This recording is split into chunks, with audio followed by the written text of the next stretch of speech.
Voilà, de retour avec Pierre Hillard, toujours pour cette troisième partie. Toujours sur le mondialisme, l'atlas du mondialisme, je le remontre encore. Et dedans, voilà, vous allez retrouver tout un tas de cartes, de documents, voilà, tout est répertorié, tout est sourcé. Presque 600 notes de bas de page, et à la fin du livre, vous avez toutes les sources pour les cartes, les 92, 93 cartes, voilà. Et à propos de cartes, alors on a beaucoup parlé de l'Europe, mais il y a un pays, parce que en fait, le virus du mondialisme, ce qu'on comprend, c'est que c'est général. Ah oui, ça, on est tous concernés. On est tous concernés. Mais il y a un pays, et là, on y pense moins des fois, mais c'est les États-Unis. Et eux aussi sont soumis. Ils ont cette chance. À ces grands bouleversements, en particulier avec des projets qui sont de restructuration, en fait, des États.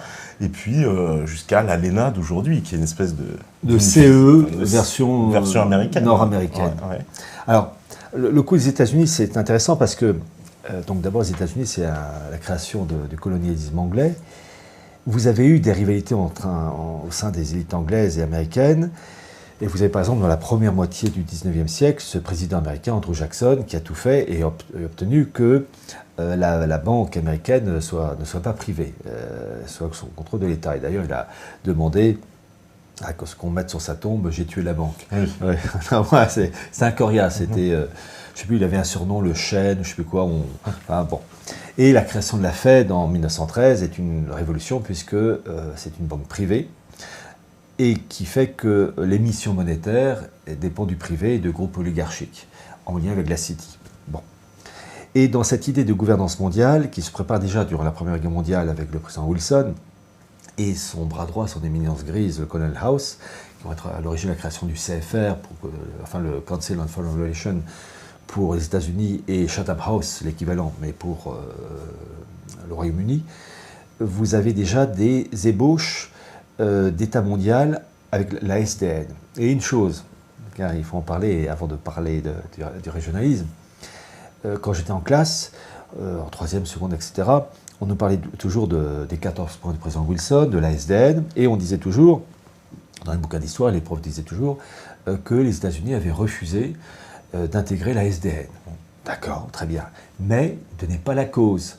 Et une règle d'or, quand on s'intéresse à un fait, on s'intéresse à la ou aux causes.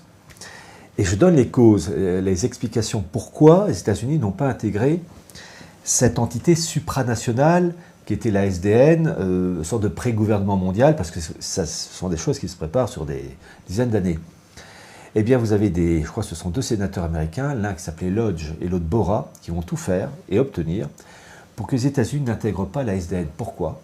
Parce que dans le corpus de la SDN, vous aviez, je crois que c'était l'article 10, qui stipulait que tous les pays membres de la SDN devaient porter secours à un État s'il était attaqué. Une sorte d'entraide. Et donc, ces représentants américains ont dit, mais si nous, Américains, à cause de cet article 10, on a un membre de la SDN, si nous, Américains, on est membre de la SDN, mais qu'il y a un État de la SDN qui est attaqué, nous devrons l'aider militairement, donc aider un pays qui, aussi bien, ne représente aucun intérêt financier, politique pour nous. Et c'est eux qui ont empêché que les États-Unis rentrent dans la SDN, qui était une préparation pour une gouvernance mondiale. Il ne faut pas se leurrer. Bon, ça a échoué, ils ont relancé ça avec l'ONU. Bon. Mais dans cette préparation, et je montre ça dès les années 30 avec la crise de 29, chose très intéressante, la crise de 29, c'est donc une crise magistrale, financière, une grande misère. Et dans le malheur, on peut imposer des choses qu'on ne peut pas imposer en temps de paix, de sérénité, de bonheur, de prospérité.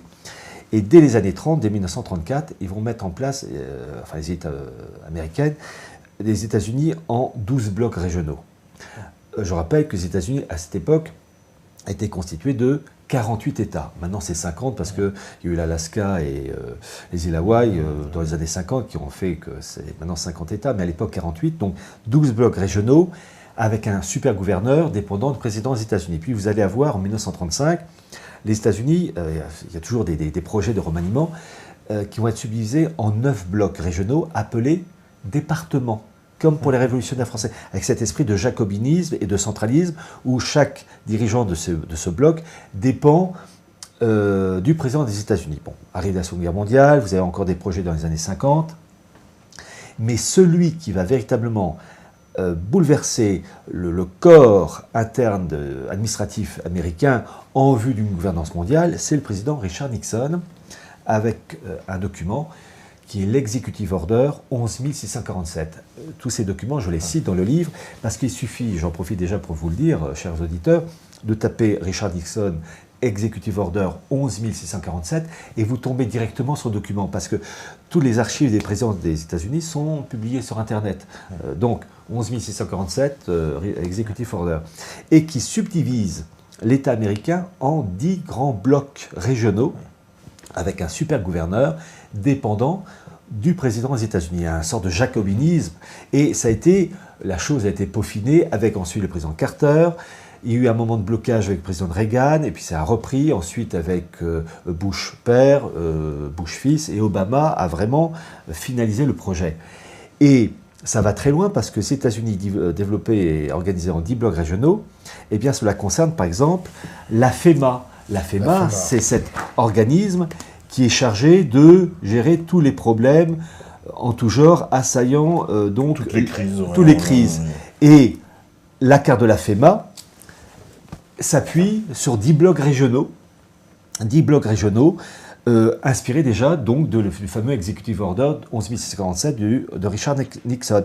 Et ce qui est vrai pour la FEMA l'est aussi dans le domaine de la protection de la nature. Aux États-Unis, sont subdivisés en 10 blocs. Voilà. Et chose intéressante, ces choses-là ont été peaufinées, en particulier avec le président Obama, parce que la FEMA, c'est aussi pour gérer des situations de crise, attaques terroristes, etc., et crise financière qui va arriver dans quelques temps, et permettant l'instauration de la loi martiale. Et ce président Obama, alors j'ai mis le document et la référence officielle, a mis en place un document qui stipule, je le cite, que toute personne peut être mise en détention dans le cadre de la loi martiale jusqu'à la fin des hostilités sans procès. J'ai même mis la version en anglais, without trial, and at the end of the hostilities arise. Voilà.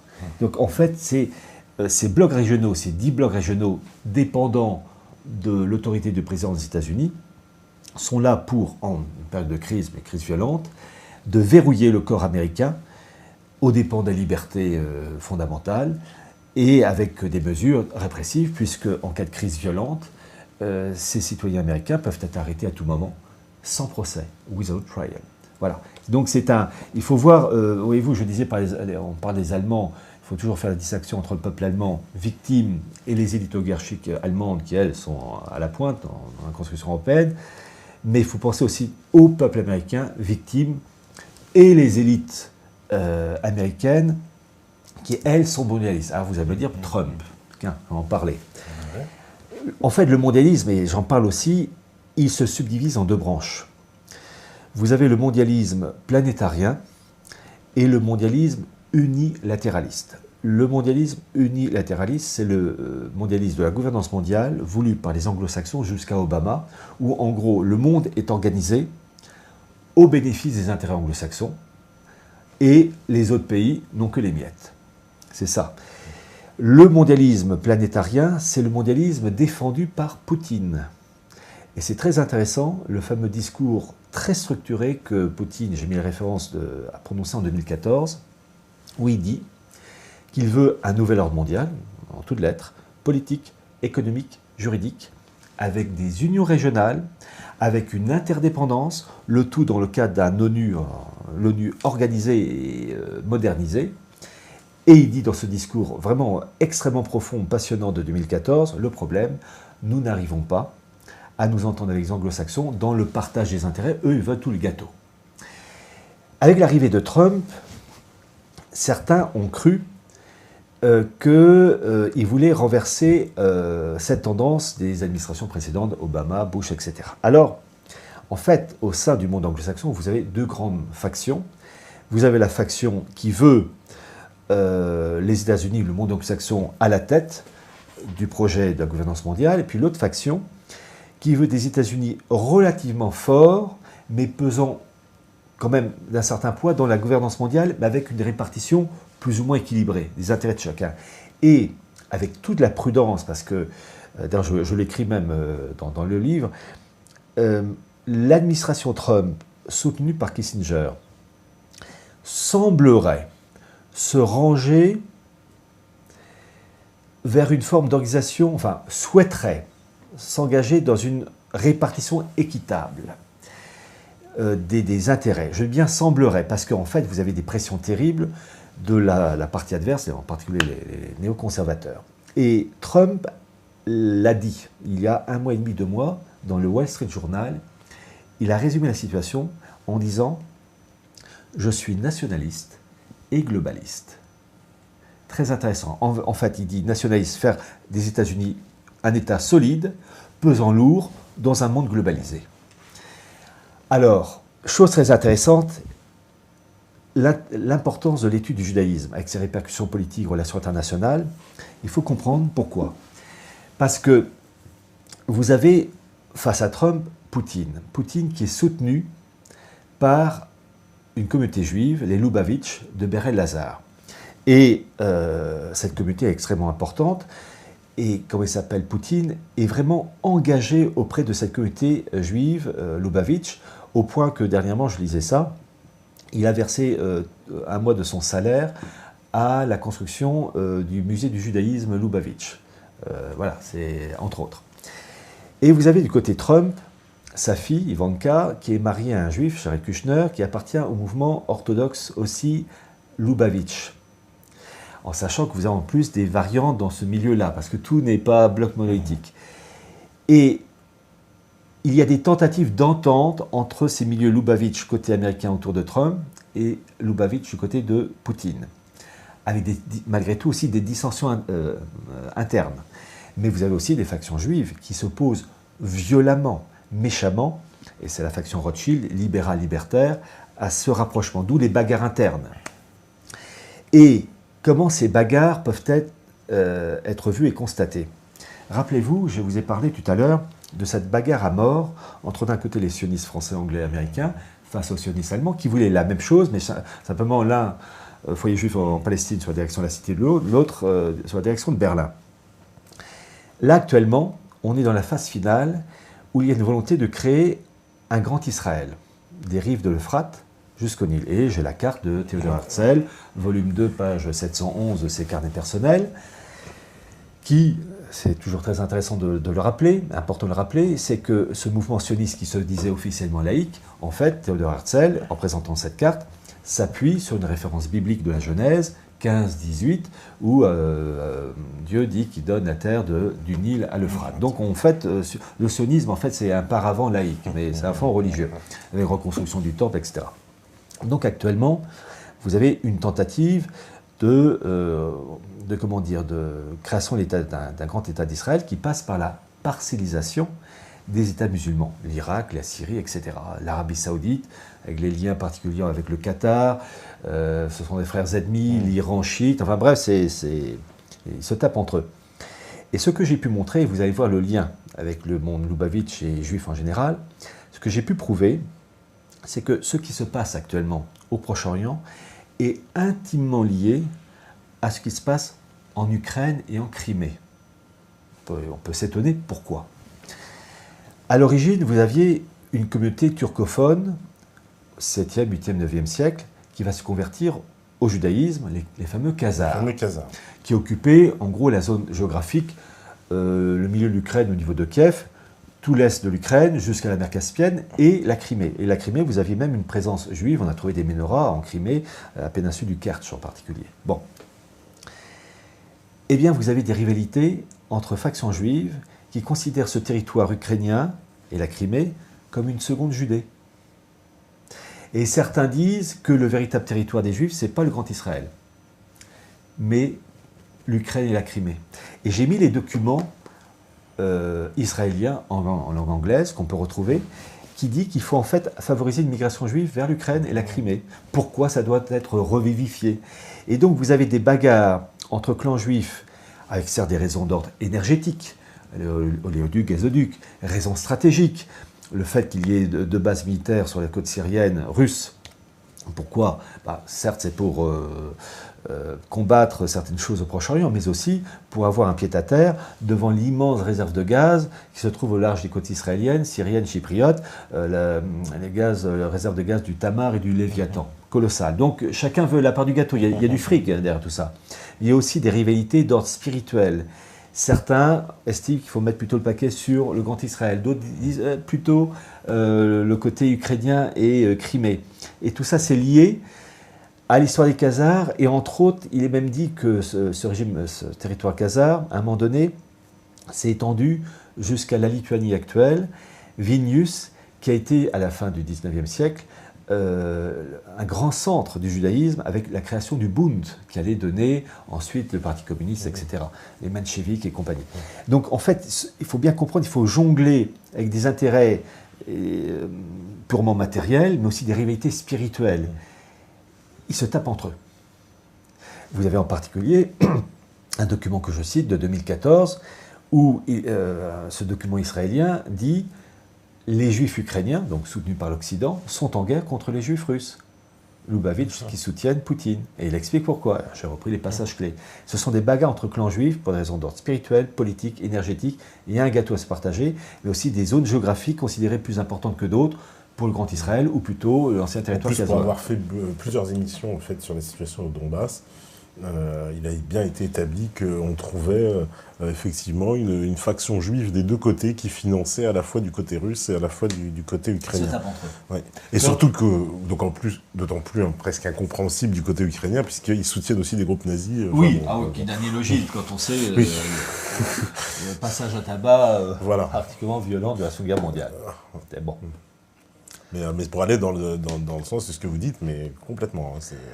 En fait, je ne fais que reprendre des documents officiels de la presse israélienne qui expliquent, et ce sont même pas des journalistes qui écrivent ça, ils font venir, des spécialistes qui expliquent pourquoi il faudrait... Alors c'est une faction, mais qui s'oppose à d'autres. Ce sont des rivalités internes.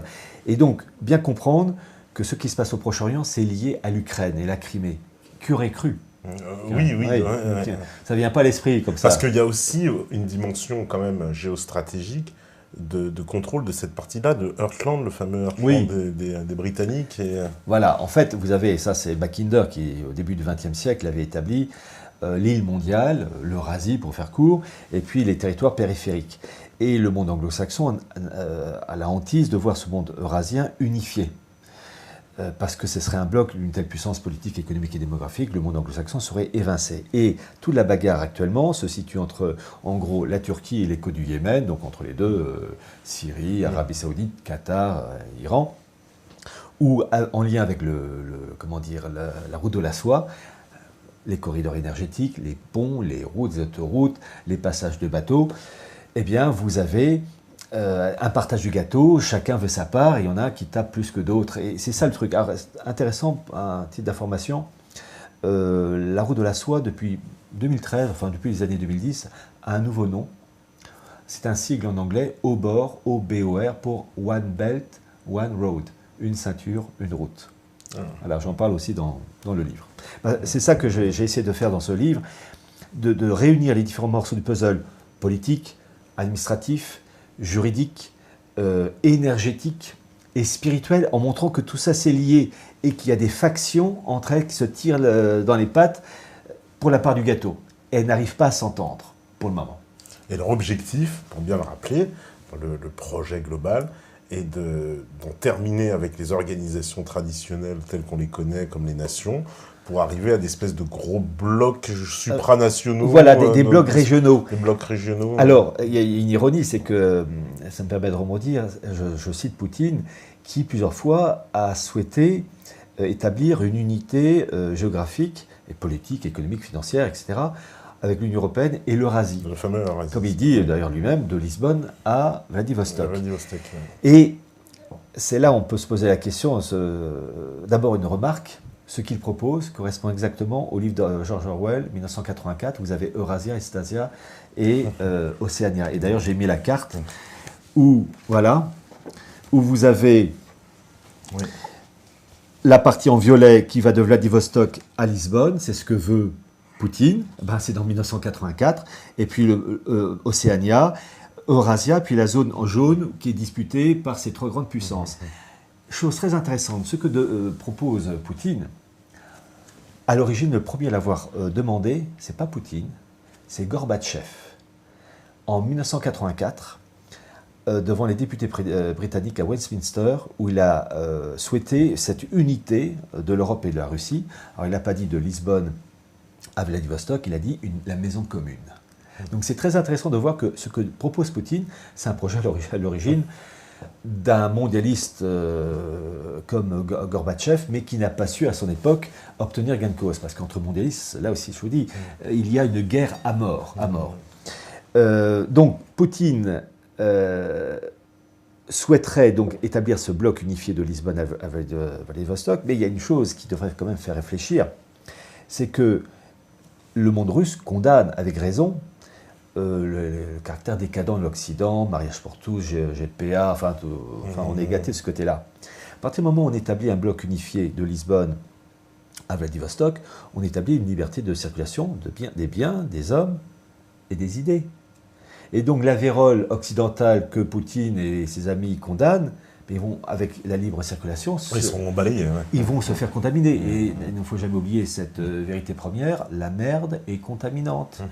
Donc, on a envie de dire, pour quelqu'un qui défend des valeurs, mais moi je ne sais pas, mais je bloquerais tout de suite, je dirais, oh là là là, je vous laisse m'insérer dans votre jus, moi il est hors de question. Est-ce qu'il ne veut pas faire l'inverse? Je pourrais prendre c'est-à-dire dire, moi, justement, en faisant cette unité-là, je vais imposer justement aux Européens mes idées plutôt, et c'est eux qui vont changer de sens. L'Occident est tellement décadent que ça peut se faire que dans la guerre. Les millions de Français, d'Italiens, d'Allemands, Danois, d'Espagnols vont pas accepter ça. Vous savez, la révolte des gens pourris qui refusent aucune contrainte, je vois difficilement... voilà. Et puis, il y a une chose. Voyez-vous, je vais reprendre une expression biblique de saint Paul. Saint Paul disait... lui, l'ancien juif réellement converti au catholicisme, au Dieu trinitaire, il disait les juifs ennemis de tous les hommes. Il y a même un autre, je crois un espagnol, l'évêque Saint Isidore de Séville, qui disait, en parlant des juifs, ministre de l'Antéchrist. Ça, ces formules, je les ai utilisées en mettant les références, évidemment, dans l'avant-propos que j'ai fait pour Chronique du mondialisme. S'ils le disent, c'est que, en fait, les juifs défendent un autre projet, qui n'est pas celui des gentils, des non-juifs. Et on peut dire que ce n'est pas un bon point pour Vladimir Poutine de s'appuyer sur un clan juif, les Lubavitch, qui par essence défend des projets qui tôt ou tard condamnent le peuple russe, non-juif. Enfin, bien comprendre que les juifs ont un projet pour eux qui n'est pas le même pour les non-juifs, qu'ils soient français, italiens ou russes. Et donc, que Poutine s'appuie sur le clan des Lubavitch, il devrait se dire, mais attention, le projet défendu par ces gens-là, il met le peuple russe comme simple prosélyte de la porte, c'est-à-dire comme de simples fidèles dans l'organisation mondiale. Les Juifs doivent être au sommet de cette organisation. Donc, on peut se poser la question, pourquoi Poutine s'engage dans cette voie-là? Il devrait être plus prudent. C'est pour ça qu'il a pris, on lui a reproché d'avoir pris une loi similaire à la loi Guesso. Il y a des choses de ce style-là, effectivement. Et le fait qu'il est intimement lié au monde Lubavitch, Ber el-Hazar, oui, il le soutient. Bien comprendre que le judaïsme talmudique, qu'il convienne aux juifs, je veux bien, mais je ne fais pas, enfin, il n'y a pas d'injure de ma part en constatant le fait que, en lisant Gershom Scholem, c'est incompatible avec les civilisations chrétiennes, même complètement déchristianisées de l'Occident, mais que si on veut vraiment bien cerner le problème, si on s'allie aux juifs de Ber el-Hazar comme le fait Poutine, tôt ou tard, l'idéal juif talmudique se retournera contre le peuple russe, pardon. Donc on devrait dire à Poutine une prudence. Son alliance ne peut être que sur une courte période. Sur le long terme, le peuple russe doit devenir un peuple de simples fidèles sur le seuil du temple, rénové, avec un peuple supérieur, le peuple juif, le peuple prêtre, intermédiaire unique entre le Dieu unique et le reste de l'humanité non juive. Donc, Mais cette vision un peu messianique des choses, est-ce qu'on peut l'attribuer qu'à une élite juive, ou alors on peut dire qu'elle est un fondement de la communauté juive? C'est le socle du judaïsme, parce qu'ils n'ont pas reconnu le Christ comme le Messie, fils de Dieu incarné. Ils attendent toujours, et d'ailleurs ils attendent tellement que le 23 septembre 2012, vous avez eu cette fameuse prière de toutes les communautés juives du monde pour l'appel du Messie, du Messia, vidéo qui peut être vue sur YouTube. Et d'après les quelques échos que j'ai eus, certaines communautés, enfin certains représentants juifs disent qu'en fait le Messie est sur le point d'arriver, qu'on est dans une période pré-messianique. Ce qui est assez logique, parce que le fait d'avoir fait cette prière du 23 septembre 2012, ça veut dire quoi? C'est qu'ils estiment que l'organisation du monde, d'un point de vue spirituel et temporel, est suffisamment avancée selon les normes rabbiniques pour être couronnée par leur Messie. C'est ça la logique de leur système. D'accord. Bon, c'est une croyance, ça reste une croyance. C'est ce qu'ils disent. Ça reste une croyance. Aussi, est-ce que, il y a une question que je vais vous poser, est-ce que, philosophiquement, on peut se demander si le fait de l'avancement des technologies, justement, qui force la mondialisation, est-ce que, de fait, elle ne force pas aussi un peu la main du mondialisme, même si des gens n'œuvraient pas derrière? Alors, en fait, qu'il y ait des possibilités de rencontres et de contacts plus faciles grâce à l'avion, en voiture, qu'à cheval autrefois. C'est sûr, les contacts favorisent, les moyens techniques favorisent des contacts plus fréquents, plus rapides avec des Chinois qu'il y a 100 ans, c'est sûr. Mais c'est pas parce qu'il y a des contacts plus fréquents qu'on doit obligatoirement se dissoudre. Quand on est l'héritier d'une civilisation, on a à cœur, si on a reçu une éducation formée, évidemment, de défendre sa civilisation, ce qui n'empêche pas d'avoir des contacts harmonieux et d'apprécier d'autres civilisations, d'autres coutumes, mais de là se dissoudre, au même titre qu'on ne se marie pas avec tout le monde, on ne se mélange pas avec tout le monde, on fréquente quelques amis, on ne fréquente pas l'humanité entière parce qu'il y a des gens avec qui on ne s'entend pas. Ou même sans même s'entendre, on ne peut pas nouer de véritables liens, donc il y a tous les degrés. En fait, il y a une volonté de profiter des moyens techniques pour accélérer le processus, mais il y a aussi le fait que la technique pousse à favoriser ce qu'ils appellent le transhumanisme. Le transhumanisme, c'est-à-dire créer un homme nouveau grâce à la science. Et à l'origine, c'est le golem. Le golem lancé par un rabbin au XVIe siècle, le rabbin Leuve, qui avait créé un golem, qui avait une silhouette humaine, qui avait une force prodigieuse, avec des pouvoirs magiques, et qui était officiellement, qui devait obéir à son maître. Mais parfois, le golem... C'est la créature de Frankenstein. Voilà, qui désobéit.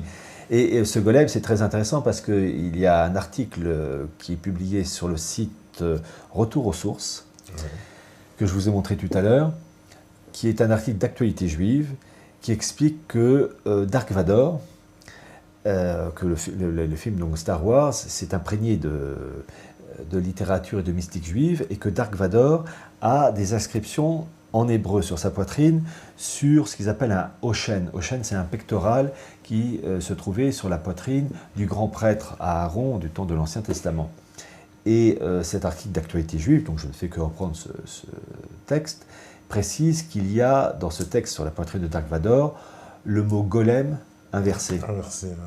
C'est l'actualité juive qui le disent. Alors, ils peuvent mentir, peut-être qu'ils ont fabriqué, mais enfin, je pense que, vu que c'est une revue essentiellement pour des adhérents juifs, et puis si vraiment le journaliste a menti, on peut le poursuivre pour divulgation, en tout cas de nos mensonges, de contre-vérité. Donc c'est très intéressant de voir que même là, on retrouve le mot golem, et le transhumanisme, voulu par exemple par cet Américain d'origine sud-africaine qui s'appelle Elon Musk, c'est de créer un homme nouveau, avec une technique et un monde affreux. Transhumanisme qui finalement est un golem amélioré et qui sera réservé surtout à une élite financière. C'est ce qu'on voit dans le livre de Huxley, Le meilleur des mondes. Vous avez tout un dégradé d'humains très cons, moyennement intelligents, super intelligents. Et évidemment, ceux qui sont super intelligents ont les moyens. En fait, tout a été annoncé. Et on y va. Et on se dirige. Alors, aussi question, parce que là, on a parlé justement de ce délitement des civilisations en Europe, mais est-ce que c'est valable pour l'Asie, par exemple, pour les Chinois? Est-ce qu'ils sont aussi atteints par cette maladie du mondialisme que nous ne Ils sont atteints de la maladie qui est une conséquence du mondialisme, le matérialisme. Et c'est intéressant parce que les Chinois, en fait, sont passés en quelques dizaines d'années de la pauvreté à l'extrême abondance, avec quand même une forte nuance, parce que sur 1 milliard de Chinois, vous avez en gros 300 millions de Chinois, surtout les Chinois de la côte, qui ont une aisance correcte. évidemment, vous avez quelques millions de Chinois qui sont très riches, et le reste, les 700 millions à peu près, qui vivent durement. Et ce qui est frappant, c'est que, et j'ai eu l'occasion de discuter avec pas mal de personnes ayant vécu en Chine, les Chinois ont l'esprit complètement vérolé par le matérialisme, la jouissance à l'extrême des biens de ce monde, et ça se traduit. Alors d'abord, ça a été la politique de l'enfant unique, avec un enfant mâle, parce que souvent les enfants, les bébés filles étaient supprimés, donc une pyramide des âges étroite, et en plus avec un excès d'hommes par rapport aux filles. Et ces enfants uniques, jouisseurs, matérialistes, vont refuser de financer les millions, pour ne pas dire les dizaines de millions de Chinois retraités par un égoïsme effréné. Et ça se voit de plus en plus. Et donc, ce mondialisme, c'est quoi? C'est un égoïsme, c'est la jouissance, c'est du mai 68, version chinoise, mais ils vont le payer cher parce qu'ils ont supprimé la loi de l'enfant unique, mais c'est pas ça qui va relancer la natalité, parce que les Chinois ne veulent pas faire d'enfants. C'est ça qui est frappant. Tous ces pays-là, que ce soit le monde asiatique ou le monde européen, ils ne font plus d'enfants. Voilà, il y a toujours eu des célibataires, mais là, il y en a beaucoup plus que d'habitude. Mais il y a en plus, alors, ce qui fait très très peur, en tout cas pour ceux qui envisagent l'avenir démographique, c'est justement un monde européen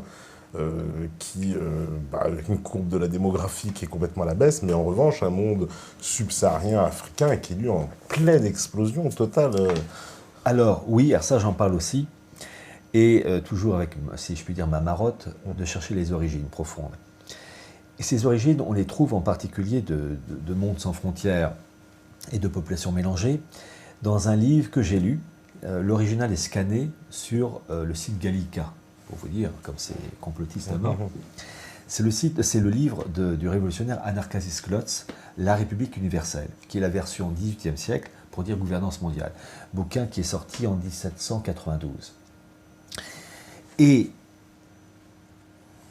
il faudrait que je lise, parce que j'ai pris les points clés, c'est le chapitre 7. Je demande aux personnes de patienter, parce qu'il balance des trucs absolument extraordinaires. Et je vais essayer rapidement de retrouver les passages, parce qu'en fait, il annonce ce qu'on va connaître, c'est-à-dire une gouvernance mondiale, une population mélangée et l'influence hébraïque. Et il faudrait que je retrouve le passage et je ne le trouve plus. Ah si, je crois que c'est le chapitre...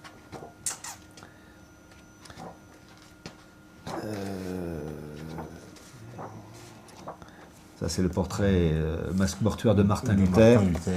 Martin Luther, on est le 5e centenaire des 95 thèses de Wittenberg. Ça, c'est l'original, je peux vous le dire, parce que je l'ai obtenu grâce à des photos. Le masque mortuaire de Martin Luther est à Halle, avec ses mains complètement crispées. Elle n'est pas beau à voir. Hein. Je vais essayer de vous retrouver le passage. Évidemment, on ne va pas perdre de temps comme ça. En fait, qu'est-ce qu'il dit dans ce document, dans ce livre de 1792 ? Un monde sans frontières, avec une mystique, où il dit, avec des blocs continentaux. Alors il ne dit pas blocs continentaux, il dit et l'Europe, et l'Afrique, et l'Asie, et l'Amérique. Tout ça dans le cadre de Philadelphie. C'est la formule ésotérique pour la gouvernance mondiale, un monde extraordinaire. Et il part de nos amis hébreux qui vont apporter toute l'aide nécessaire à l'épanouissement de cet idéal. Très intéressant. Et j'ai cité en particulier un autre livre qui est méconnu. J'ai lu la version en allemand et j'ai mis les passages clés en français, de Richard de Coudenhove-Kalergi, le fameux Praktischer Idealismus de 1925, qui explique qu'il faut mettre en place une population métissée, négroïdo-asiatique. Alors, le métissage est une chose naturelle quand ça se fait entre un homme, enfin un noir et un blanc, une blanche qui est amoureux. Voilà. Il faut bien comprendre, il y a le métissage normal, l'amour véritable entre un Chinois, une Française. Mais là, ce n'est plus l'amour véritable, c'est une idéologie où tout le monde doit être métissé.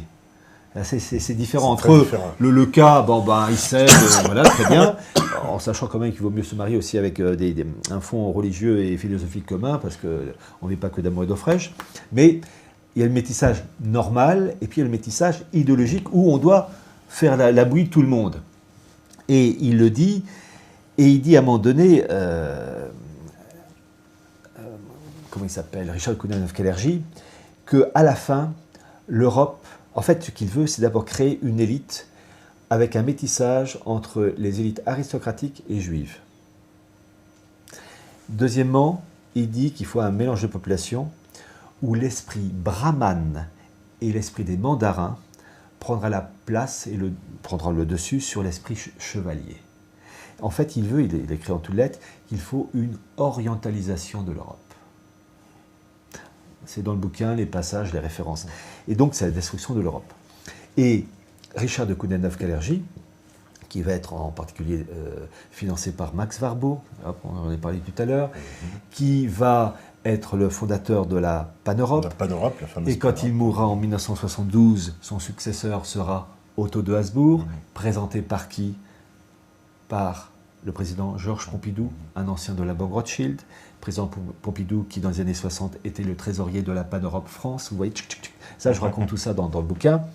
Eh bien, le Richard Koudenov-Kalergi était imprégné de gnose.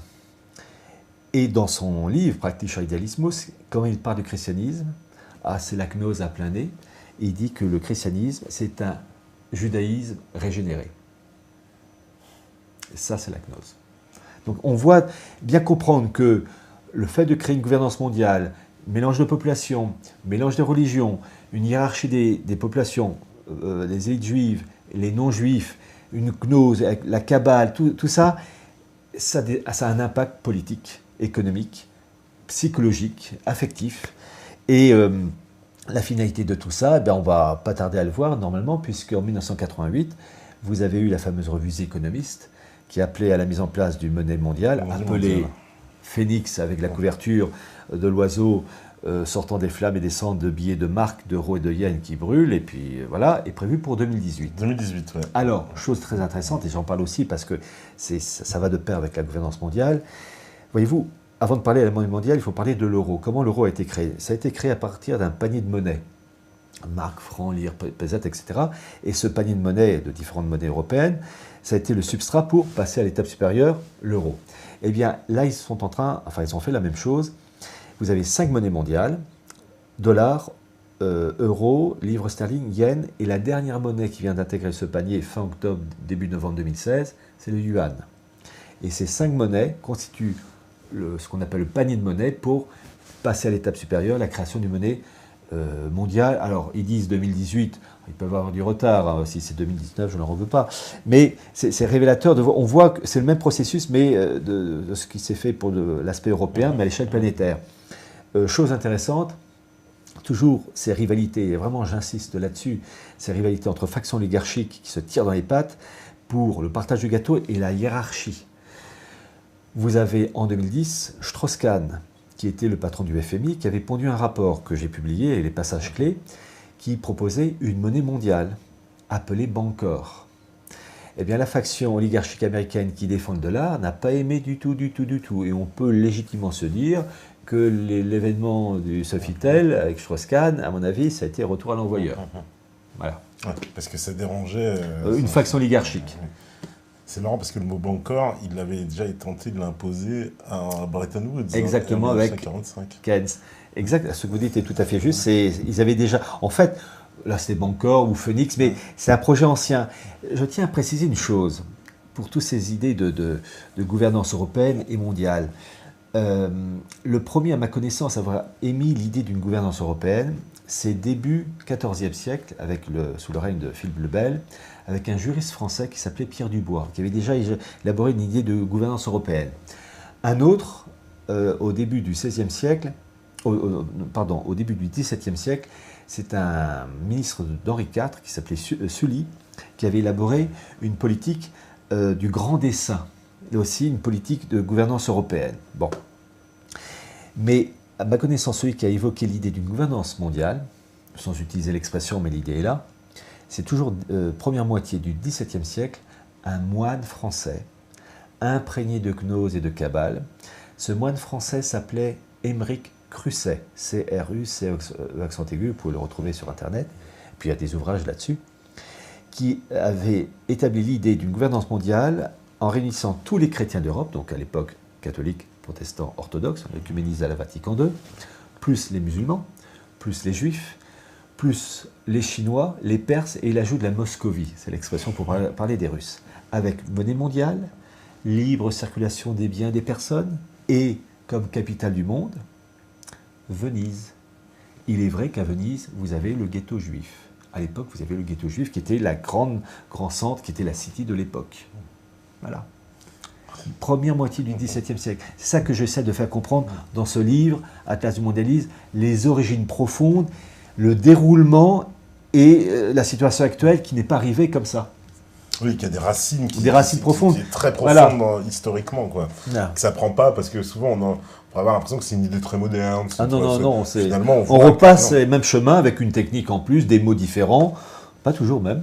Ouais. Donc ça veut dire que ces gens-là, quand même, ils sont assez tenaces et persistants, parce que quand on remonte justement à ces racines profondes, on se dit, ça veut dire qu'ils œuvrent pour quelque chose dont ils ne verront peut-être pas probablement, eux, le résultat final. Oui, un exemple qui m'avait frappé, vous avez une organisation planétaire, un institut mondial pour la gestion des villes, qui a été créé en 2004, qui s'appelle CGLU, Cité Gouvernement Locaux Unis, qui regroupe 7 blocs régionaux. Et l'Union européenne étant une de ces sections régionales pour la gestion des villes. Et en fait, cet institut de 2004 est le fruit de 3 autres instituts, l'un créé en 1982 qui s'appelle Métropolis, l'autre en 56-57 qui s'appelait la Fédération mondiale des cités unies, un peu Dark Vador sur les bords, mais l'ancêtre de tous ces instituts, c'est 1913. Le sigle en anglais, c'était IULA pour Union internationale des autorités locales. 1913. Donc déjà, 1913, en sachant qu'ils n'allaient pas voir ça de leur vivant. Révélateur aussi, l'expression Nouvel Ordre mondial, je crois que c'est H.G. Wells, dans son livre La destruction libératrice, qui évoque en 1914 l'idée d'un nouvel ordre mondial, New World Order, qu'on va retrouver en 1940 dans son livre, avec le titre New World Order. Donc on voit, c'est très ancien. Donc, oui, voilà, donc c'est quelque chose qui est prégnant. Qui est prégnant. Et là, on est, si je puis dire, dans la dernière ligne droite, où vous avez un Macron qui tente de parachever avec les autres gouvernements européens, cette gouvernance européenne, avec une zone économique de la zone euro, etc.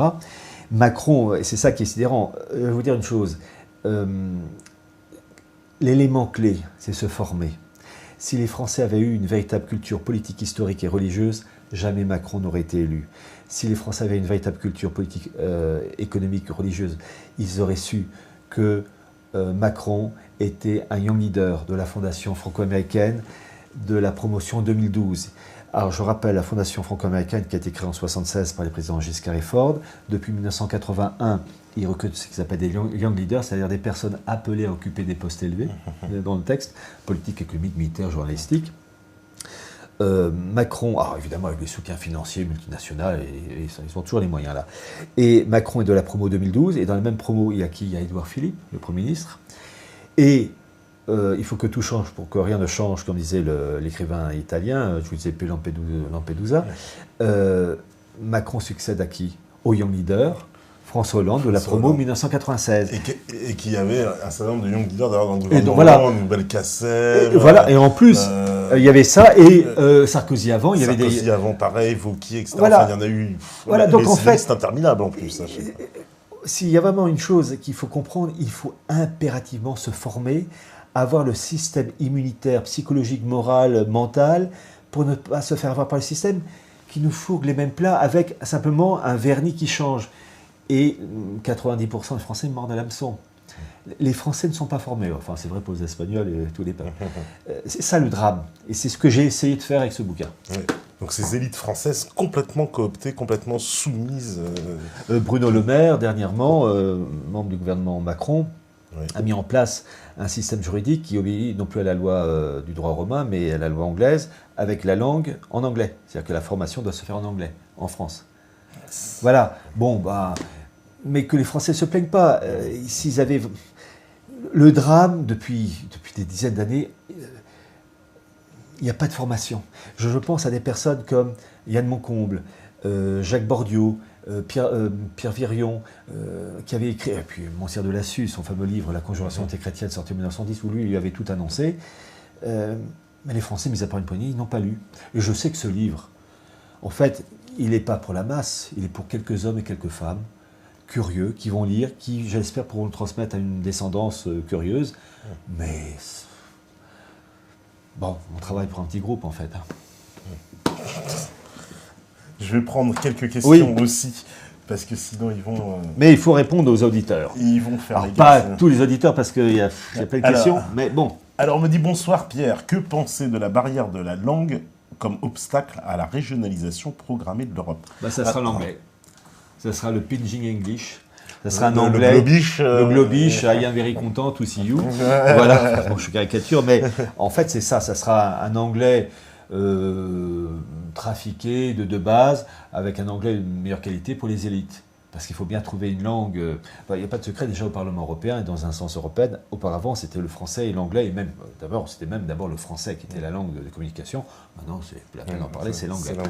Alors, ce que, ironie du sort, l'Angleterre, elle sera sortie certainement de l'UE. Oui, mais en fait, il ne faut jamais oublier que le monde anglais, et plus exactement la City, a une vision globale.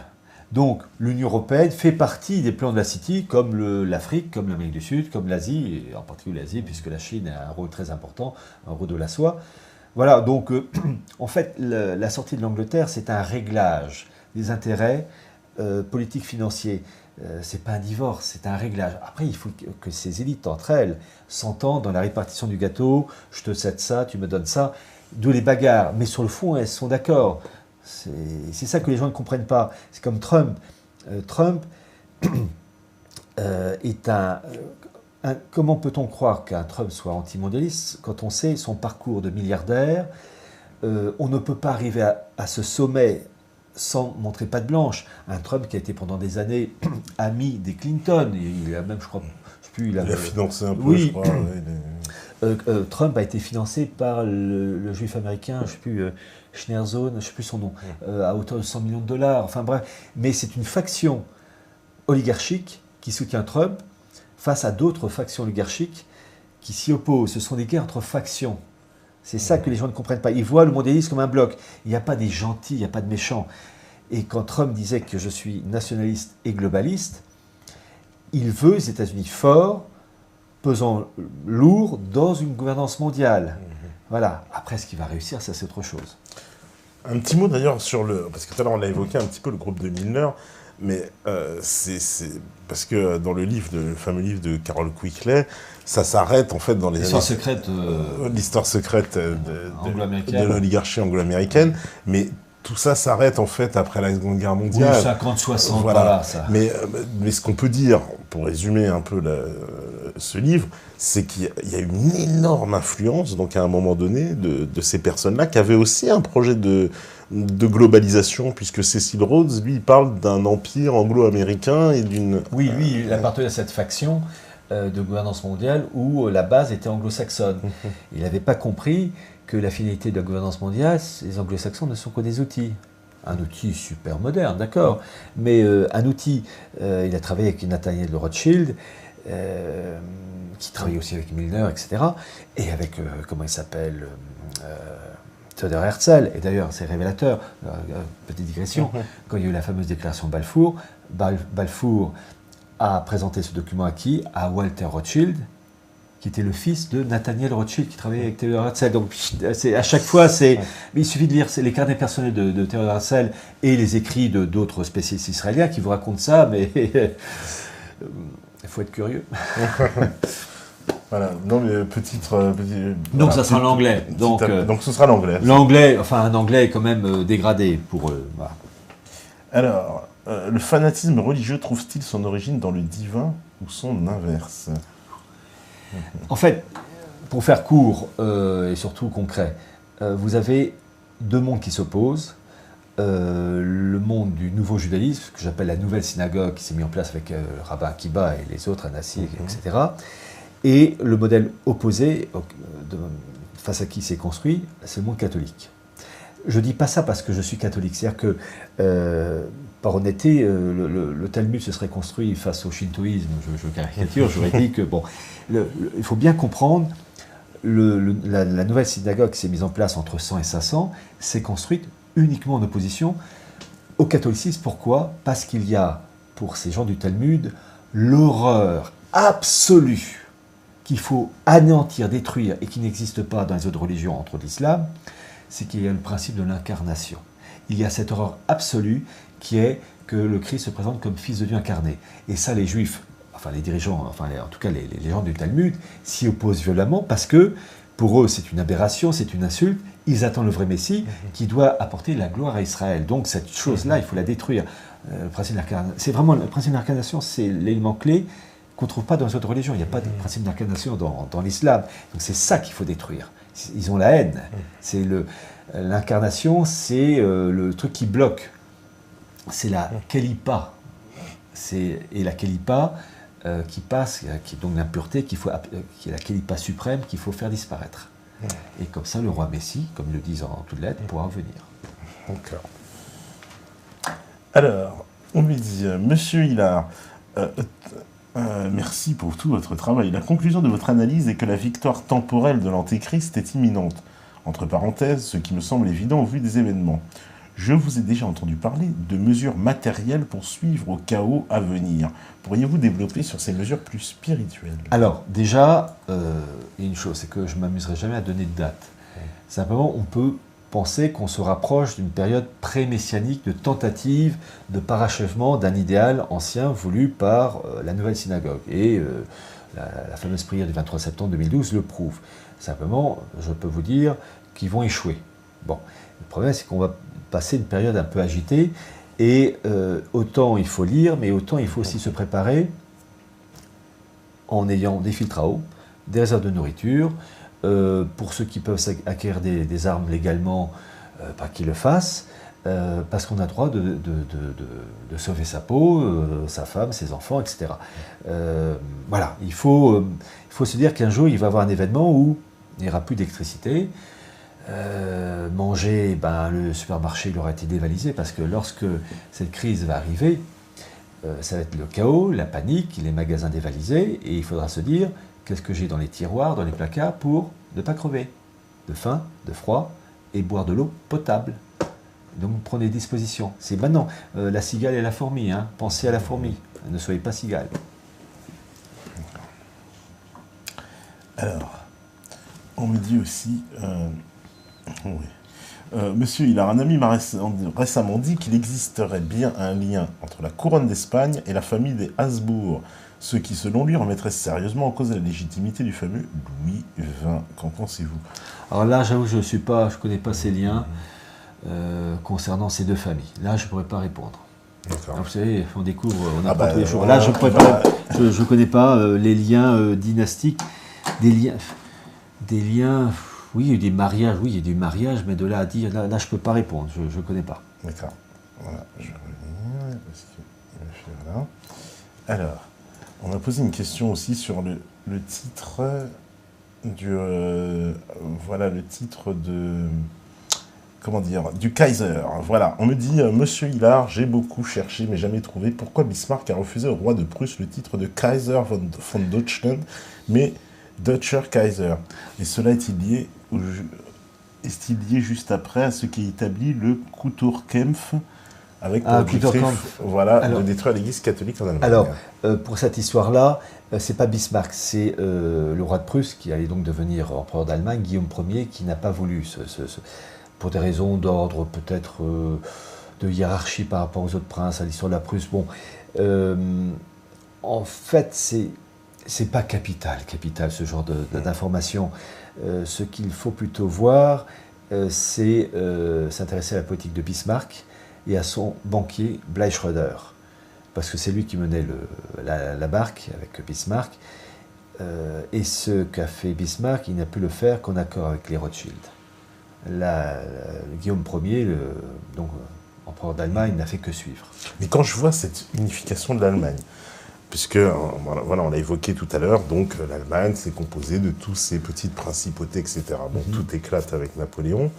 Tout va se réagréger autour de la Prusse, qui va redevenir l'État puissant. L'union douanière, le Zollverein. Voilà, la fameuse union douanière, qui va être le ciment donc de cette unification. Mais quand je fais une analogie tout de suite avec l'Union européenne, je me dis, c'est la même chose. On est en train de faire l'union douanière. C'est un Zollverein agrandi. Oui, voilà. En fait, c'est amusant ce que vous dites, parce que je l'ai écrit dans mon livre Minorité et régionalisme, dans une réédition à partir de la 3e édition, je crois, où en fait je compare l'Allemagne d'aujourd'hui à la Prusse et les autres États, France, Italie, Espagne, Pays-Bas, etc., aux principautés, Bavière, Thuringe, plus ou moins développées, et qui vont se faire absorber par étapes. Voilà, c'est le même processus, mais à une échelle plus grande, à l'échelle continentale. Votre remarque est tout à fait juste. Oui, parce que c'est le même processus. On a fait l'union douanière. Ensuite, je crois, ils ont passé des accords pour pouvoir avoir des routes et des voies de chemin de fer communes. Et ça va unifier la... Mais là, on fait la même chose avec l'Europe, parce que c'est le même processus. D'où la force des Allemands, des élites allemandes, qui ont déjà l'habitude de ce genre de choses à une échelle plus réduite. C'est dans leur gène. Ils ont fait ça déjà, donc ils savent... dans leur esprit, dans leur pensée politique et économique, le projet à poursuivre, ils ont eu déjà un galop d'essai. Simplement, il faut le faire à une échelle plus grande. Voilà. Donc après avoir fait l'Allemagne, là, je sens que c'est le même processus. Avec une petite difficulté, c'est que c'était quand même Bavière-Saxon, en sachant qu'il y avait des rivalités entre ces groupes germaniques, c'était quand même des pays de langue allemande. Alors que là, mais le projet est le même, mais à une échelle plus grande. Oui, entièrement d'accord avec vous. C'est exactement ça. Ils y arrivent bien. Vous montrez aussi les cartes justement des routes et des axes de transport. Vous expliquez que c'est très important ces axes pour faire un peu ces espèces de colonnes vertébrales. Mais oui, parce que ces voies de communication, routes, autoroutes et corridors en tout genre, ce sont les artères des courants économiques. Donc quand on voit ces artères, on devine d'où ça part, d'où ça vient et où ça aboutit. Et donc on peut voir quelle est la puissance qui est derrière tout ça. Intéressant de voir, par exemple, j'ai une carte là-dessus, pour la route de la soie, de l'Eurasie et de tous les courants, tous les corridors économiques, voilà. Et carte qui montre et on voit ce bloc qui se met en place et la zone ici de la péninsule arabique, qui est la rivalité entre donc le monde turc et yéménite, qui est la zone disputée entre Océania, le monde anglo-saxon, et l'autre bloc, et les factions juives qui s'opposent avec le Grand Israël, la Crimée, l'Ukraine, voilà, tout ça c'est... Oui, parce qu'en plus, les deux routes, quoi qu'il arrive, passent soit par là, soit par là. Donc voilà. Donc c'est soit on serre le kiki ici, soit voilà, c'est pour parler... Non, mais c'est très important parce qu'on voit en plus aussi il y a ces fameuses routes qui partent du centre du Mexique et qui vont vers Edmonton. La route de Canamex. Là aussi, ce sont des routes, des corridors énergétiques, routiers en tout genre, qui partent du nord au sud ou du sud au nord, mais jamais, moins en tout cas, de manière horizontale. Et là aussi, Trump, face au Mexique et au Canada, il n'est pas contre l'Union nord-américaine. Simplement, il voudrait, et c'est toujours la même histoire, c'est le mot-clé, la répartition plus équitable des intérêts financiers et économiques. Lui et sa faction oligarchique considèrent que les intérêts politiques financiers américains sont moins défendus dans le cadre actuel de l'ALENA, donc ils voudraient reformater. Ils ne veulent pas détruire, sauf si vraiment l'entente est impossible, alors là ils cassent la baraque. Mais le mondialisme, c'est un réglage, c'est une pâte molle, il faut la modeler pour faire en sorte que chaque faction oligarchique trouve sa part et une satisfaction. Et c'est là où le bas blesse, tu me donnes ça, je ne suis pas d'accord, et on se tape dessus au nom de la liberté et des droits de l'homme. Et est-ce que le projet européen, puisqu'il serait a priori le plus complexe à mettre en œuvre, compte tenu des différences culturelles entre les pays, si l'Europe bascule et abdique, là on prend le plus noir des scénarios, donc c'en est terminé des nations, ça y est, maintenant c'est plus qu'un bloc, c'est l'Union européenne. Je veux dire, les autres blocs, ils vont être balayés à la vitesse grand V 10 fois plus vite, non? Parce que pour eux, l'unification, elle est beaucoup plus simple. Je veux dire, le bloc africain, il y a déjà une unification linguistique évidente, sud-américain pareil, etc. Enfin, là, on a l'impression que ça se fera en très très peu de temps. Surtout que, oui, si l'Europe, vraiment, on fait de la science-fiction, ils arrivent à aller jusqu'au bout, ça sera vraiment un événement important. D'autant plus, et là je le montre pour les liens économiques, l'Europe est l'endroit où les zones économiques sont les plus intenses par rapport aux autres blocs. Donc, il y a une sorte de bascule qui fera que si l'Europe aboutit vraiment à cette entité supranationale complète, eh bien, sa force économique fera qu'elle basculera, enfin qu'elle favorisera la bascule des autres blocs continentaux. Et il y a une chose aussi, ce bloc européen en voie de formation, il est disputé entre le bloc nord-américain et l'Eurasie. Et entre autres, si je l'évoque, il y a cette fameuse faction oligarchique allemande, une qui regarde vers l'ouest, le monde anglo-saxon, mais une autre faction qui regarde vers l'Eurasie. On pourrait dire Schröder vers l'Asie et Merkel vers l'Atlantique, pour résumer. En sachant qu'en plus, parfois, ces gens-là peuvent peut-être changer d'avis, moyennant des pressions en tout genre. Et en particulier, je cite et je publie une carte de The Economist de 1990, donc l'Union soviétique n'est pas encore tombée, où vous avez une partie de l'Union européenne qui est détachée de l'Eurasie et accolée au bloc nord-américain. Je viens d'une partie de l'Union européenne parce que d'autres pays de l'Union européenne, comme la Roumanie, la Bulgarie, la Serbie, la Grèce, sont rattachés à Eurasia. Et le monde turc, lui, est rattaché au bloc musulman proche-oriental sous le nom de Islamistan. Alors, je ne dis pas que cette carte de The Economist, c'est la carte définitive, parce qu'il peut y avoir des réglages. Mais c'est intéressant qu'en 1990, une revue si importante que The Economist balance là, avec une formule très ironique à l'anglo-saxonne, cette carte est à peine sérieuse. Au côté vicelard des anglo-saxons.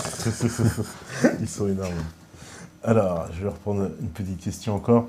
Alors, on me dit, n'y a-t-il pas un paradoxe entre le fait que le pays du Moyen-Orient où il y a le plus de juifs n'est pas Israël, mais l'Iran? Ça, je crois que c'est faux. Ah, c'est faux, oui. Une communauté... ils seront 30 000, je crois, en Iran. Oui, oui. En fait, les deux grandes communautés juives, c'est Israël et les États-Unis. Les États-Unis. L'Iran, en fait, c'est la plus grande communauté juive dans un pays musulman, mais c'est pas en Israël. C'est pas en Israël contre. Voilà, c'est pas comparable avec Israël. Bien sûr. Alors, on me dit, les Chinois sont-ils infiltrés par les sionistes? Voilà.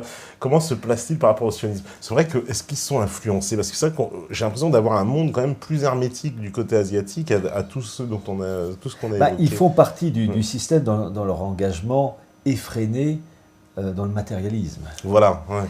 Et donc, à partir du moment où le poisson est amorcé par...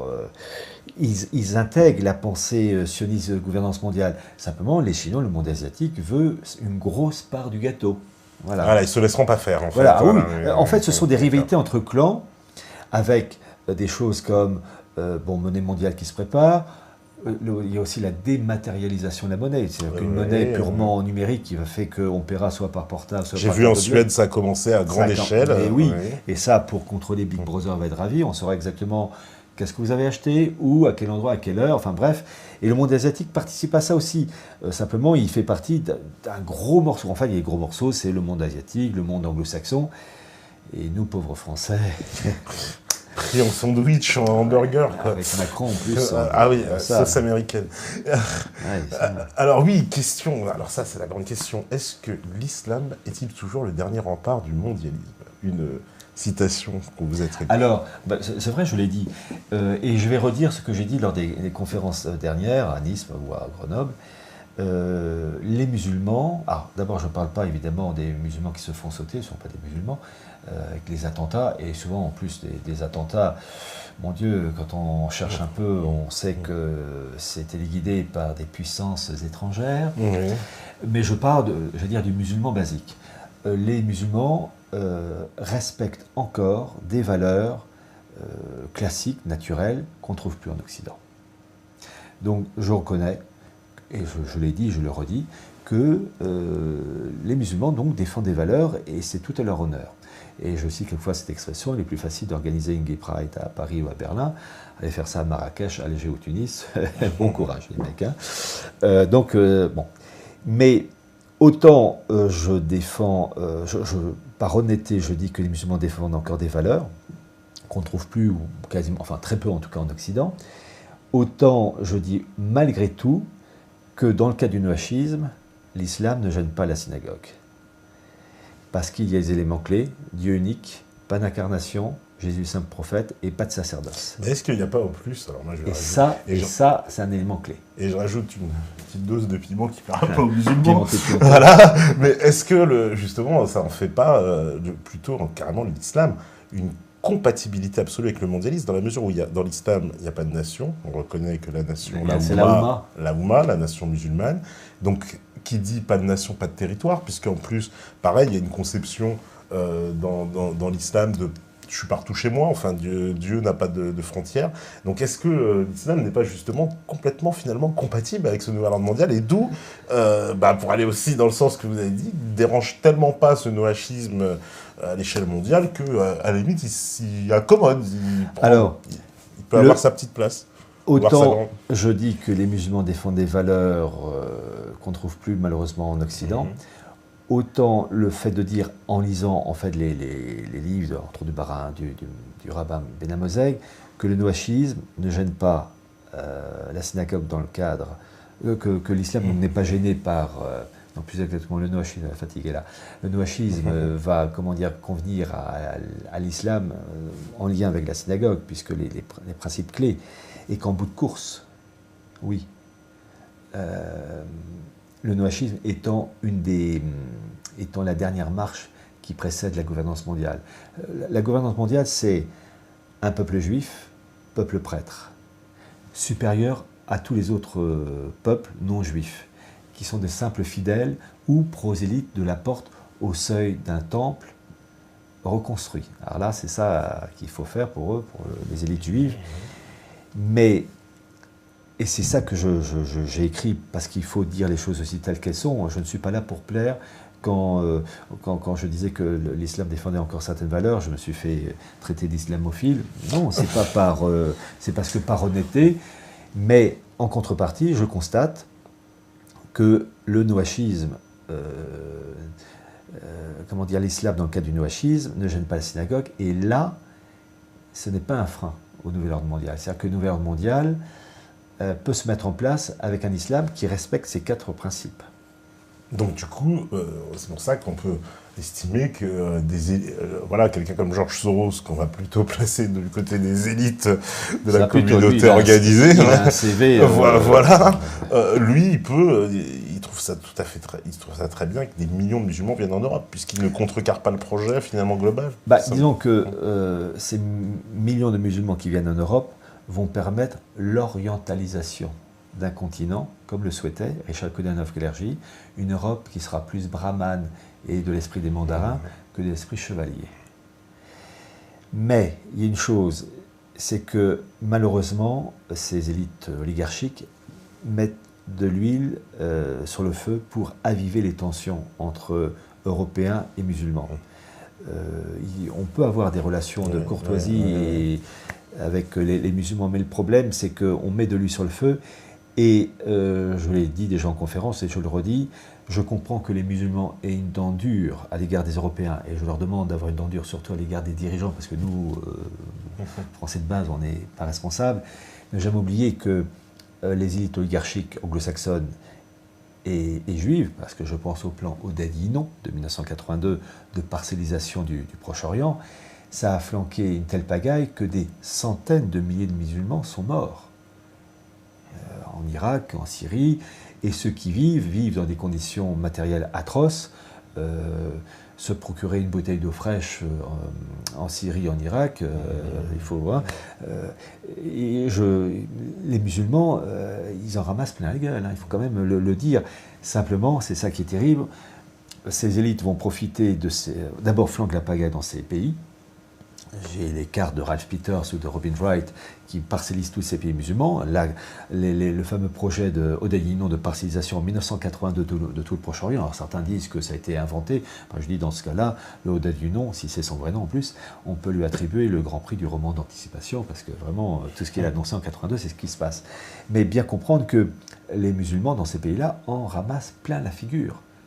Et ça est dans le sang.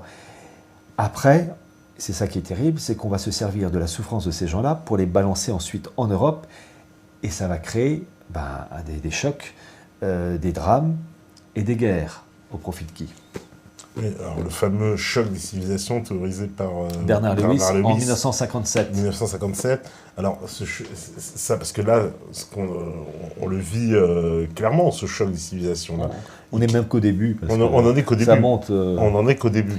On en est qu'au début, mais alors c'est quoi? C'est il avait raison, il avait vu le truc venir, ou ils ont tout fait pour le faire et lui, enfin, c'est Alors, quoi? C'est le il faut dans quel dire, sens je dois le voir? il y a toujours eu de la part, quand on lit par exemple les livres de Cécile Roth, Histoire des Maranes, il le dit, il y a eu des volontés de créer des chocs entre le monde musulman et le monde chrétien. Et en particulier en favorisant, avec les Domnais, ces fameux juifs faussement convertis à l'islam, des combats entre musulmans et chrétiens.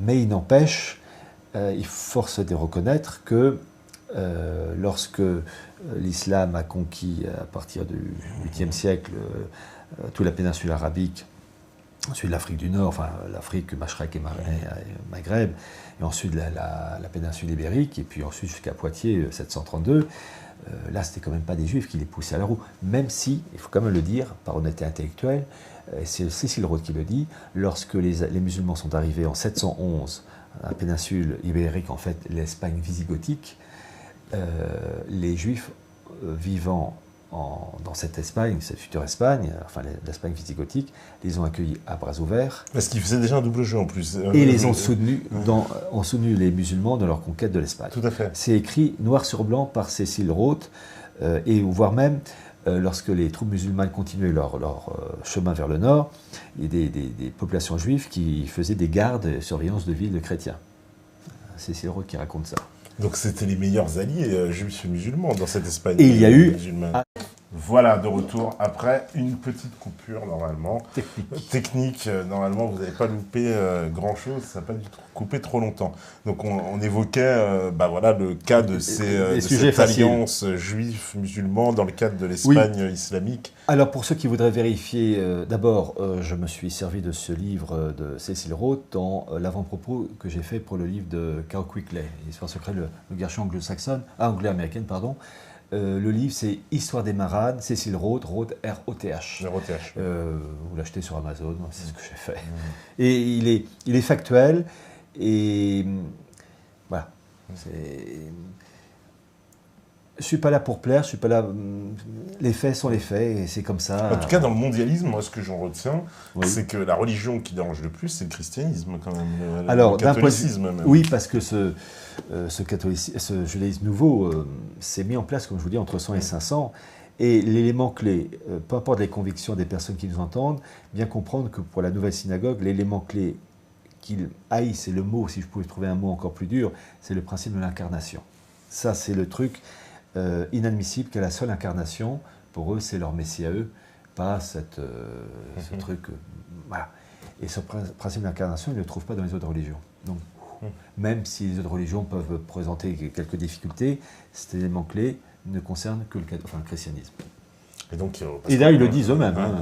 Ouais, parce qu'on voit l'obsession constante pour détruire la religion catholique. La religion catholique doit être détruite, c'est ça? Alors, je vais vous faire une citation, d'ailleurs j'en parle dans le bouquin. Vous avez une apparition de la Sainte Vierge reconnue par l'Église, la Salette, en 1846, qui annonce énormément de choses, guerre civile, enfin bon, pour ceux qui voudront voir ce document, il est disponible. Mais la Sainte Vierge, à un moment donné, part de l'Antéchrist. Et j'ai compris, en fait, sans le citer, elle parle de l'influence sabbatéo-franquiste. Dans l'influence sabbatéo-franquiste, il y a le principe, la promotion de la Vierge, qui doit transmettre une lignée messianique, permettant l'arrivée du Messie, rédempteur, pour ces sabbatéo-franquistes. Et dans cette apparition de l'Église reconnue par l'Église à la Salette, la Sainte Vierge dit à un moment donné que l'Antéchrist naîtra, je cite, de l'union d'un évêque et d'une religieuse hébraïque. Et une religieuse, par définition, en temps normal, c'est une religieuse vierge. Et dans l'esprit sabbatéo-franquiste, la lignée messianique doit passer par une vierge d'essence hébraïque. Pour ceux qui voudront aller plus loin. Oui, voilà. Pour comprendre un peu. Alors, allez, je vais reprendre les dernières questions. Allez, on me dit... bonsoir Monsieur Hillard, à cause de la mondialisation économique, la drépanocytose est la maladie génétique la plus répandue dans le monde. La propagation de cette maladie peut-elle avoir un fondement dans la politique de l'élite mondialiste religieuse? Alors, d'abord, il faut définir cette maladie. je me suis référé à une agence gouvernementale française qui s'appelle l'AFD-PHE, Association française de dépistage et de prévention des handicaps de l'enfant, qui traite de 5 maladies, comme par exemple la mucoviscidose. Il s'agit de faire des tests sanguins aux nouveau-nés pour voir s'ils ont une de ces 5 maladies. Et en ce qui concerne la drépanocytose, alors j'en parle dans ce livre, d'abord il faut définir cette maladie. Ça concerne, c'est quoi comme maladie? Ça concerne donc tout ce qui est malformation globules rouges, hémoglobine. Bon. Deuxième point, cette maladie touche quelle catégorie de population? Et ce site dit cela concerne les populations d'Afrique noire, populations d'Afrique du Nord et les Antilles. Test obligatoire en France depuis à peu près les années 2000.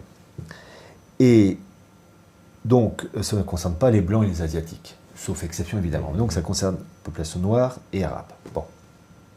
Depuis, donc, en gros, les années 2000, ce test est obligatoire en France et puis dans les départements d'outre-mer. J'ai publié dans ce livre le tout dernier rapport de 2015 de l'AFD-PHE pour les tests de la drépanocytose, région par région en France, au niveau de la France, la moyenne au niveau de la France métropolitaine, et puis pour les DOM-TOM. Pour 2015, il y a eu 38,83% des naissances en France métropolitaine à avoir ce test. Cela veut dire que 38,83% des naissances en France étaient des populations noires ou arabes ou métisses noir-blanc. Bon.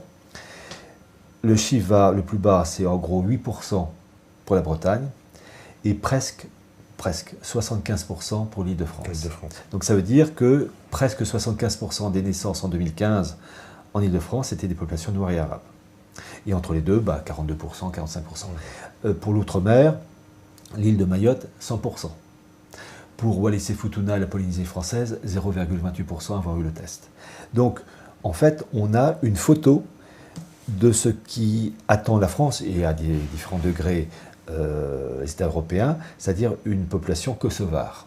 Parce que le Kosovo était à l'origine une province serbe, c'était même, je vais dire, l'île de France serbe, c'est le cœur de la civilisation serbe, orthodoxe, et vous avez eu une colonisation musulmane, et les Serbes ont été dégagés. C'est ce qui se produit actuellement en France et au niveau européen, où vous avez une augmentation de plus en plus grande de populations qui ne correspondent pas à la civilisation du pays d'origine. La France est née du baptême de Clovis avec l'héritage gréco-romain. Et quand on reprend les propos de Koudanov-Kalergi, on assiste à une Europe orientalisée qui va devenir plus brahmane et d'influence mandarine que de chevaliers. Donc il y a bien clairement un projet derrière. Il y a un projet. Déjà en 1792... Donc l'histoire de l'expression grand remplacement, elle est acceptable? Alors, je cite le rapport de l'ONU de 2014-2015 à la fin. Il suffit de lire le titre. Évidemment, il faudrait que je retrouve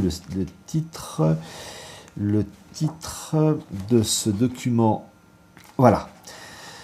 Donc, je présente le tableau de la drépanocytose et note de bas de page 572. L'ONU est dans la continuité de pensée de ses grands ancêtres mondialistes, donc Anarkazis Klotz, Richard Koudanov-Kalergi. Signalons le rapport de 2015 de cet institut appelant au remplacement des peuples ayant une démographie faible, essentiellement les pays blancs, en favorisant une immigration massive en provenance d'ensembles géographiques pauvres. Le titre du document résume la philosophie du projet. Le titre « Nouveau rapport sur l'immigration de remplacement » publié par la division de la population des Nations Unies, et puis la référence. C'est le titre du rapport de l'ONU.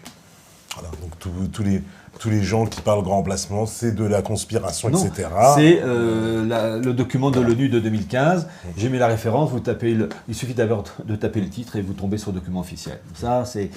je vais vous dire, j'ai un côté flic. Moi, j'aime bien les preuves, et à chaque fois étayé. Bon.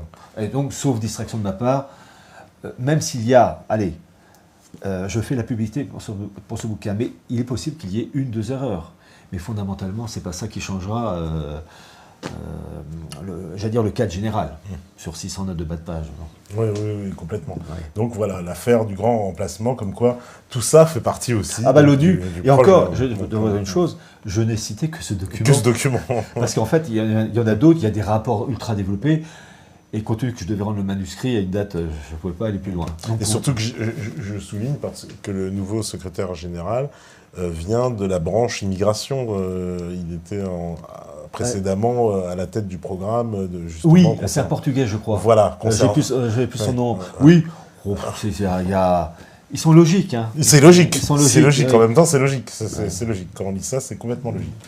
Allez, les dernières questions. Alors, on me dit, quel est le pouvoir réel de la reine d'Angleterre? Ça, c'est vrai, c'est intéressant. La reine d'Angleterre, elle a plus de pouvoir, en tout cas, qu'on le croit. C'est pas une reine assise, en tout cas, qui agit de la main, voilà, et qui boit du thé, et puis c'est tout. Et puis, déjà, elle a la tête d'une immense fortune. Oui. Son mari, Philippe d'Édimbourg, a été à un moment donné le patron du WWF, l'Institut pour la protection de la nature, qui est une bonne chose à la base, mais en fait c'est toujours avec le côté panthéisme, voulu par la Kabbale d'ailleurs, qui a été créé par le frère d'Aldous Huxley, meilleur des mondes, Julian Huxley, pardon, qui a été le premier patron de l'UNESCO d'ailleurs. Immense fortune, elle est à la tête de la franc-maçonnerie britannique. Et c'est la personne la mieux renseignée de l'Angleterre, de toute l'Angleterre, pour tout ce qui est les coulisses du nouvel ordre mondial. Et ne jamais oublier que depuis le XVIIe siècle, il y a eu une alliance depuis Cromwell entre la monarchie britannique et les élites juives. Lorsqu'on lit le livre de Cécile Rhodes, L'histoire des marades, il vous écrit noir sur blanc que Guillaume III, je crois le chiffre c'est 3, Guillaume III d'Orange, qui s'est installé, qui va donc lancer cette dynastie britannique, a été financé par les Juifs portugais. Bon, il est écrit en toutes lettres. Bon. Donc voilà. Il y a une alliance judéo-anglo-saxonne depuis cette époque, mais que les anglo-saxons n'oublient jamais qu'ils sont les outils de la synagogue, parce que ce sont des non-juifs, des gentils, au même titre que Poutine et le peuple russe ne doivent jamais oublier qu'ils sont des gentils, des non-juifs, et que face au Lubavitch, ils seront un jour ou l'autre largués. Le gentil n'est qu'un outil. Il n'est pas légal. L'outil, c'est-à-dire... l'outil d'une politique. Oui, mais on ne va pas s'en débarrasser, quoi. Ah oui, c'est un outil, puis à un moment donné, il sera rétrogradé, et il faudra qu'il... Donc c'est ça qui... pourquoi Poutine, je n'y crois pas, même si c'est un homme d'une très grande intelligence, d'une personnalité hors norme, il est hors norme, Poutine. Mais c'est un grand prince, d'une certaine manière, mais un grand prince au service d'une cause qui un jour fera que lui ou ses descendants, parce qu'on ne sait pas la vitesse de l'exécution du projet, seront rétrogradés en tant que simples fidèles prosélytes de la porte, sur le seuil d'un temple rénové, et au-dessus, le peuple juif, peuple prêtre. Je ne fais que reprendre les propos du rabbin Ben Amoseg. C'est écrit tout en... Voilà. Ou des travaux de Gershom Scholem. Oui, parce que Poutine... Alors, je sais qu'il y a toujours... il y a deux personnages que vous avez égratignés comme ça depuis longtemps, c'était Poutine et Chavez de son temps aussi. Oui, je pense à Vincent Lapierre. Voilà, je pense... Pardon Vincent. On pense immédiatement à Vincent Lapierre dès qu'on parle de Chavez. Et Chavez, en fait, je dis ça parce qu'on découvre, alors à savoir, à confirmer, mais là, on est en train de découvrir un peu quand même l'envers du décor du chavisme, et qu'il y a eu quand même de la part de Chavez une volonté un peu hégémonique, personnelle, de mettre la main sur les richesses vénézuéliennes, quoi. Alors, j'ai eu l'occasion d'en discuter avec Vincent Lapierre. Je crois, je vais redire ce que je lui avais dit, je crois que Hugo Chavez voulait le bien. Mais il n'avait pas tout compris, en tout cas des forces qui étaient derrière, en face de lui. Même Vincent Lapierre a eu l'occasion de dire qu'il n'était pas assez, il ne serrait pas la vis, ou bien quand il voulait serrer la vis, c'était trop tard. De certaine manière, je me souviens qu'un jour Vincent Lapierre avait évoqué l'existence d'une route ou autoroute, je ne sais plus, qui devait être construite. Et puis, quelques temps après, Chavez s'est rendu compte que la chose n'avait pas été faite, qu'on n'avait pas obéi à ses ordres. Mais Hugo Chavez, je crois, a voulu faire du bien, mais voyez-vous, il y a deux choses. Il y a la raison et le cœur. Et les sentiments, qui peuvent être nobles, doivent être toujours ordonnés en fonction de la raison, qui elle-même s'appuie sur des référents religieux et philosophiques. Et le problème chez Hugo Chavez, c'est qu'il y avait sûrement un élan du cœur dans bien des domaines, mais que son intelligence n'était pas structurée par des lectures classiques, j'allais dire vieille France, en tout cas pour son pays. Et ce qui fait qu'il ne pouvait pas comprendre certaines choses et se faire avoir. Voilà. D'accord. Le débat reste ouvert. Allez, je prends les dernières questions. On me dit... alors, merci pour votre travail colossal. Je pense que vous vous fourvoyez par rapport à l'islam. Je ne pense pas que ce soit un rempart au nouvel ordre mondial, mais plutôt une arme en On a faveur de répondu. ce dernier. Bah oui. Avec ce côté nuancé que par certains aspects, les musulmans défendent des valeurs respectables et auxquelles j'adhère.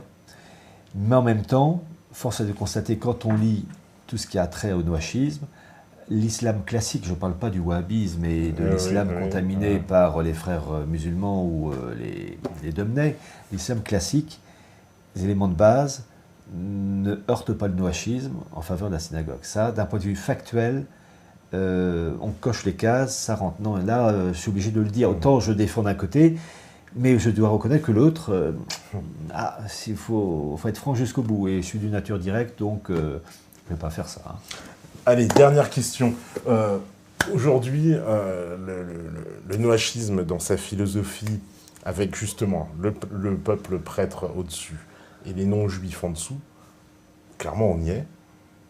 Est-ce qu'on n'est pas encore arrivé tout au bout peut-être du processus, mais Il y a encore une marche. Il y a encore une marche. Il y a deux marches. On n'est pas loin quand même. Oui. On n'est pas loin dans la configuration de la société d'aujourd'hui. Oui. Donc ça veut dire qu'on approche de ce moment ce moment mystique où voilà, il y aura le retour de ce Messie, ou alors est-ce que c'est, comme je l'ai compris dans le livre, toujours l'accélération de ces gens qui nous entraînent de toute façon vers le bas pour déclencher la venue du Messie. Oui, la fameuse rédemption par le péché, c'est-à-dire que plus le mal est grand, plus on accélère l'arrivée d'un bien qui n'a aucune valeur, mais selon eux, oui. D'ailleurs, je cite Gershom Scholem qui a des propos extraordinaires, il faudrait que je revoie la page, mais où il dit qu'en fait, il faut vraiment... il dit bien que l'accumulation du mal permet l'arrivée d'un bien encore plus grand, mais il le développe d'une manière... En fait, je n'ai fait que recopier ce qu'il dit, c'est extraordinaire. Mais pour répondre d'une manière très courte, pour vous dire un peu mon état d'esprit, évidemment, il est hors de question de donner une date, on s'en rapproche. Simplement, j'ai mis en épigraphe dans le livre une phrase très courte. Les temps sont mûrs. Voilà. Après, la récolte, c'est dans 3 mois, 6 mois, 1 an, 2 ans, un peu plus. Mais c'est pas dans 20 ans. C'est pas dans 20 ans. Voilà. Ou 30 ans. En tout cas, merci beaucoup. Je vais remontrer encore le livre. Disponible sur Amazon ou la Fnac, voilà. Voilà, disponible partout. Voilà, un excellent cadeau et vous ne regretterez pas, avec des cartes détaillées, tous les articles, toutes les sources. Alors, tiens, pour les sourciers, parce qu'on nous demande toujours, mais les sources. Alors là, je veux dire... Il y a presque 600 notes de bas de page. De quoi vous amuser. Et les cartes sont toutes sourcées et les sources des cartes sont toutes à la fin du livre, chapitre par chapitre. Voilà. Donc il y a toutes les sources, il y a toutes les cartes.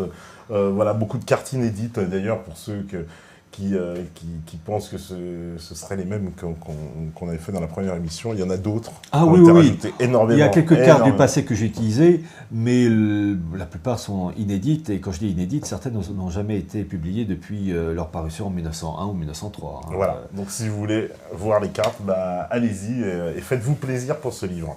Merci beaucoup, Pierre Merci Hidard. pour cette invitation. Avec grand plaisir, c'est toujours un grand plaisir. Merci à la régie, merci aux modérateurs connectés, merci aux métanautes. Et écoutez, pour cette dernière de la saison, je n'aurai qu'une chose à vous dire, c'est que vraiment, si vous êtes là ce soir, c'est que vous êtes la résistance. Ciao, ciao. Merci à la résistance.